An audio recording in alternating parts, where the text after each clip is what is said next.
என்னுடைய அரசியல் பயணம், என்னுடைய அரசியல் குருவாக நான் திருமாவை ஏற்றுக்கொண்டேன். நான் அவரிடமிருந்து நெறைய கற்றுக்கொண்டேன். அதன் அடிப்படையில அவர்கிட்ட ஆசி வாங்கிட்டு நான் இருங்க பயணிக்க இருங்க போறேன்றாரு. இருங்க. நீங்கள் தொலைபேசி மூலம் வாழ்த்து தெரிவிக்கலாம். உங்களை சந்திப்பது பொருத்தமாக இருக்காது என்று. ட்விட்டர் மூலம் அல்லது நண்பர்கள் மூலம் வாழ்த்து சொல்லலாம்.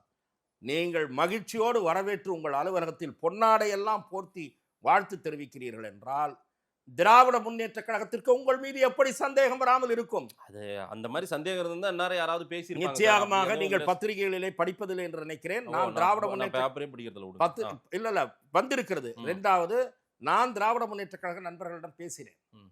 அவர்கள் சொல்லுகிறார்கள் சமீப காலமாக திருமா இரட்டை வேடம் போடுகிறார் என்று என்னிடத்திலே சொல்லுகிறார்கள்.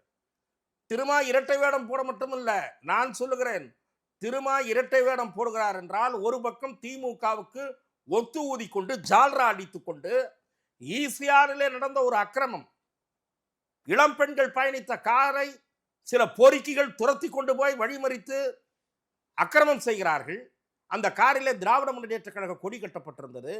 உள்ளே இருந்தவர்கள் திமுகவினரா அல்லவா, கொடியை தவறாக பயன்படுத்தி இருக்கிறார்களா என்பதெல்லாம் முதல் கட்ட போலீஸ் விசாரணைக்கு பிறகு தெரிய வேண்டிய விவகாரம் வந்துருச்சே. ஒரு இருங்க. வீடியோலாம் வந்திருக்கு. முதல் கட்ட விசாரணைக்கு பிறகு தெரிய வேண்டிய சரி விஷயம். சார். பேச அனுமதி நீங்க கொடி கட்டினது உடனே திமுகன்றீங்க. நான் சொல்லல. எல்லாரும் சொல்றாங்க. அவங்க சொல்றாங்க, நான் அதான் சொல்லல. திருமா சொல்றாரு. இங்க தான் இருங்க எதுவுமே சார், கொடி கட்டப்பட்டிருந்தது நான் சொன்னேன். திமுக காரனா சொன்னா இல்ல, திமுக காரர்களா அல்லவா தவறாக பயன்படுத்தி இருக்கிறார்களா என்பதெல்லாம் விசாரணைக்கு பிறகு தெரிய வேண்டிய விஷயம். ம், ம், போலீஸ் விசாரணையே முடிவடையவில்லை. அதற்குள் நண்பர் திருமா புறப்பட்டு விட்டார். ம்.